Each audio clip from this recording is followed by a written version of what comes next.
Thank you so much. Yes, very good friend of mine, Henry. Okay. There is some.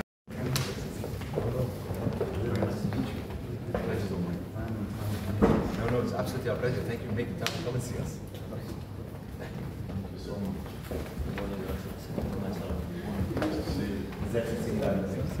His Director General of Department of Finance. Please.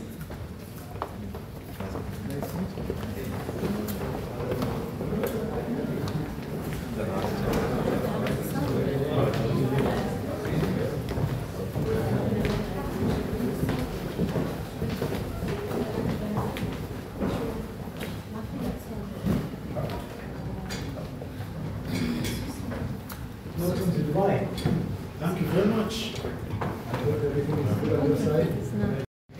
Sebo w'ekitiibwa Katikkiro, okusooka njagala kwebaza okubanga wakkiriza ogenda okukyala wano, kubanga nga bw'oyogedde kiri nti wano wo okutandika omwaka oguwedde be bakulembedde kati mu exports za Uganda ensi yonna.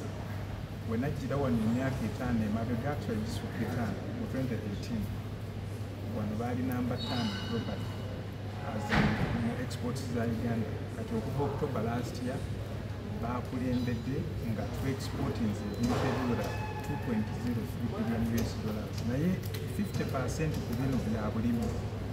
Kyova olaba bwe wajja okuwakkiriza okujja oyogereko eri Abannayuganda, nensaba ofiisi yo nti tugatemuko meetings zino nga nzijukira omulimu gwewantume edda nekitaffe Ssaabasajja Kabaka ogw'okuleeta bamusigansimbi mu byobulambuzi n'ebya agriculture.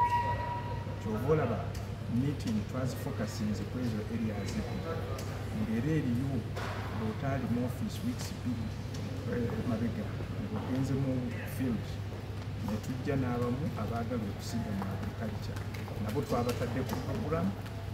Bonaaba osobodde oba meeting, bonaaba tosobodde otume nabo tulabe bwe basobola okujja ogw'omulimu nagwo tugutuuse gye gulaga. Naye ng'ekirala ekikulu ekiri wano, abantu bano balungi nnyo. Kyova olaba basobodde okuleeta Abannayuganda kati abaweza 16,000 okukola wano. Mu 2018 baali wansi wa 4,000, naye kati bali 16,000. Ekyo kireese ssente z'oyogeddeko ezeewabweru enzungu okweyongera okuva mu $1 million emiliyoni 5 mu 2018, kati last year zaweze $1 million 350. So nkwebaza okujja wano kijja kwongeramu ku bitufuna okuva wano in terms of exports, ebyobulambuzi ne agriculture, n'abantu baffe okubanga beeyongera okufuna emirimu emirungi.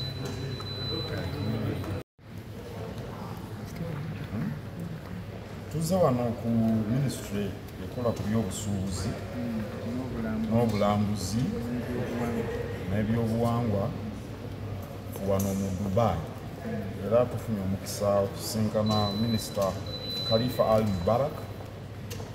Atutte ye mubaka waffe wano mu UAE, ambasada Kibedi, era tumwebaza nnyo. Mu Uganda waliyo emikisa mingi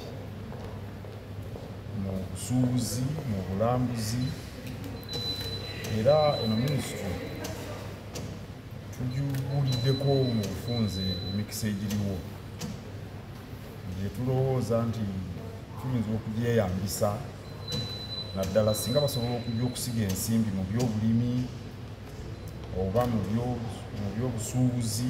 Tutunda nnyo wano emmwanyi, oba mu byobulambuzi. Ekyamazima emikisa miyitirivu nnyo egiri mu bulambuzi eka gye tutanaba kweyambisa.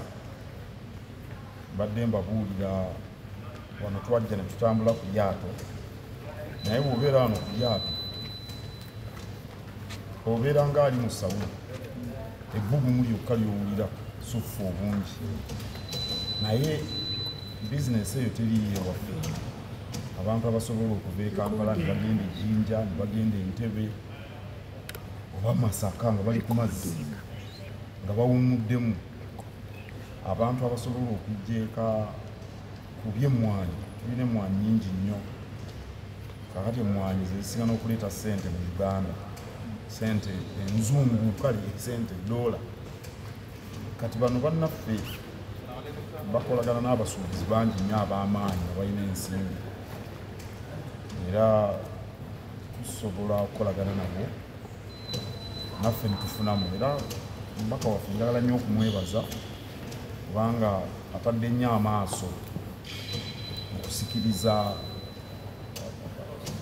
abasuubuzi bamusigansimbi ate n'abalambuzi era oba olyawo obugenyi buno obujja kuvaamu ebibala n'emyolesi egibeerawo eka wano tujja kufuba nnyo okulaba tegibeeramu twongere okunoonya omukisa gugira yeetegese n'olwekyo tulina okunoonya bamusigansimbi nga kigenderere nga tunoonya eyitimusa byenfuna bamusigansimbi bwe beeyongera eka n'emirimu gijja kweyongera obungi abantu gye bayinza okukolanira abavubuka awo nno ensonga eri tuleese ne bannange bano nga tukulembeddwa omubaka waffe wano era tuli basanyufu nti minisita ono Khalifa Ali Mubarak atuwadde omukisa ogwo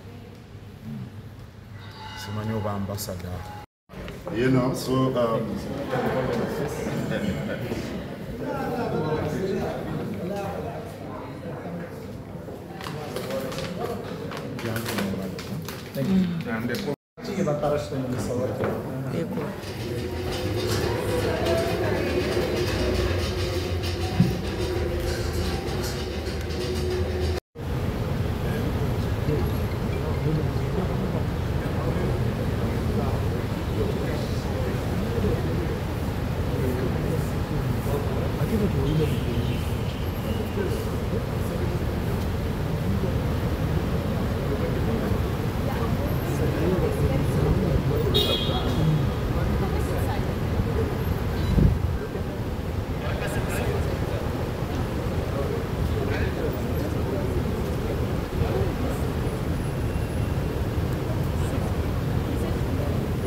tuzze wano ku minisitule ekola ku by'obusuubuzi n'obulambuzi n'ebyobuwangwa wano mu Dubai era tufunye omukisa okusinkana minisita Khalifa Ali Mubarak atututte ye mubaka waffe wano mu UAE ambasada Kibedi era tumwebaza nnyo. Mu Uganda waliyo emikisa mingi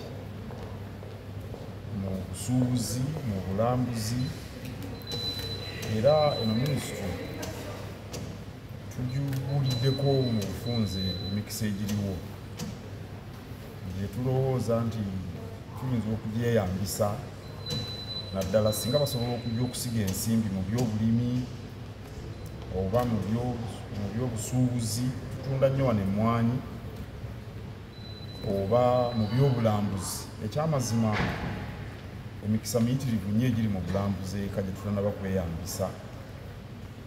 Mbadde mbabuulira wano twajja ne tutambula ku lyato naye bw'obeera wano ku lyato obeera ng'ali mu sawuni ebbugumu lyokka ly'owulira suffu obungi naye bizinesi eyo teriiyo ewaffe.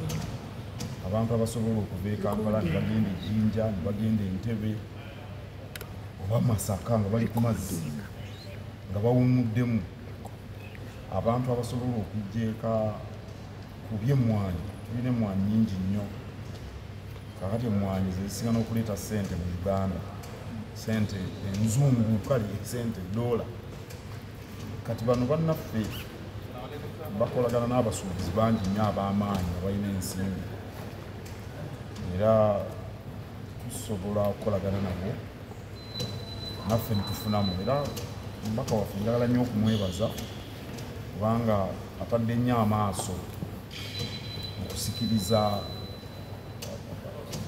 abasuubuzi bamusigansimbi ate n'abalambuzi era oba oliawo obugenyi buno obujja kuvaamu ebibala n'emyolesi egibeerawo eka wano tujja kufuba nnyo okulaba tegibeeramu twongere okunoonya emikisa omukisa gugira yeetegese nolwekyo tulina okunoonya bamusigansimbi nga kigenderere nga tunoonya itimusa byenfuna bamusigansimbi bwe beeyongera eka n'emirimu gijja kweyongera obungi abantu gye bayinza okukola nala abavubuka awo no ensonga eri tuleese ne bannange bano nga tukulembeddwa omubaka waffe wano era tuli basanyufu nti minisita ono Khalifa Ali Mubarak atuwadde omukisa simanyi oba ambasada